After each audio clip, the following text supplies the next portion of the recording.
Hi friends, in today's video we are going to be talking about guilt and also the subconscious. My name is Samantha, and I am a happiness and motivational coach. Guilt is a common motivator. And guilt and fear are very common for a lot of people. The problem that I see with people is a lot of people have an excessive amount of guilt. Isn't actually needed. Or they associate guilt with something that they have done wrong when really it's just fear. There is a difference between feeling something as valid and then feeling something and then thinking it through. Or you are a person that is highly sensitive, meaning that a lot of your pain receptors are actually in your stomach. If you are sensitive to negative emotion or things in your environment, or you take things more personally, or you happen to are sensitive to people's moods, or you're just sensitive to negativity in general, the chances of you being sensitive to guilt are very high. To a lot of different things, but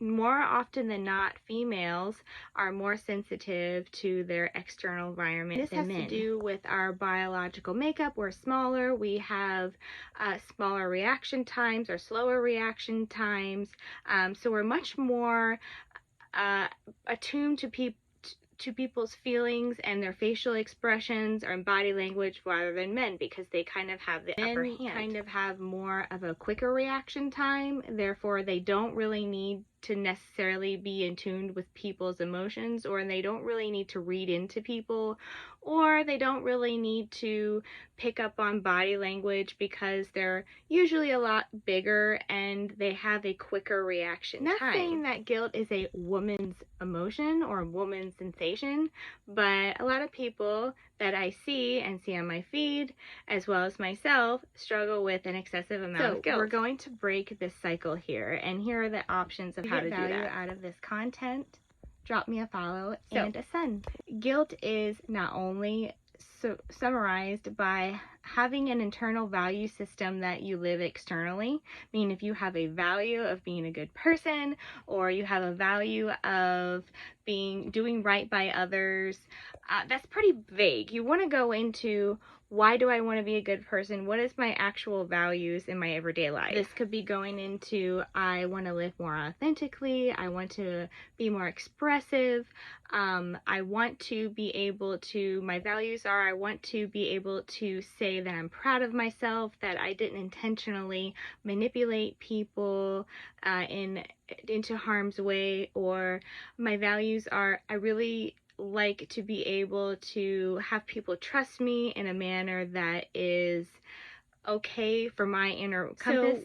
So we all are human, and we accidentally go out of these types of values within our day-to-day life because sometimes we get impulsive. So a lot of us might maybe think a thought that we really don't want to think about, or we have a lot of intrusive thoughts, or we might not have a value system that we want to be angry, and we actually are human and we experience anger. These are not things that you should feel guilty about. They're things that are just a human experience. If you continuously do things that are out of character or out of alignment with who you want to be and how you actually want to conduct yourself in your everyday life, then yes, guilt is an absolutely needed sensation. And if you're associating guilt with you just want to be perfect and all of the time and feel good all of the time, then the chances of you feeling guilty are going to be pretty high. Start viewing yourself as a human being and knowing that not everyone is the same, and that you're here to experience and live life and have life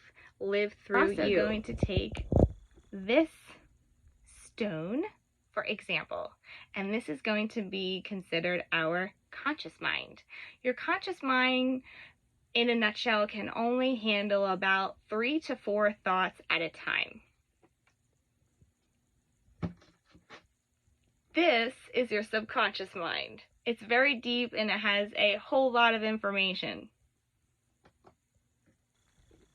If this is speaking to this, it means that you get to kind of choose what thoughts you want to think about throughout your day. I'd also like to note that your subconscious mind is a lot more quicker, and it's built for survival. So that means that habits, and it views your surroundings a lot more quicker, and it picks up things a lot more effectively than your conscious mind.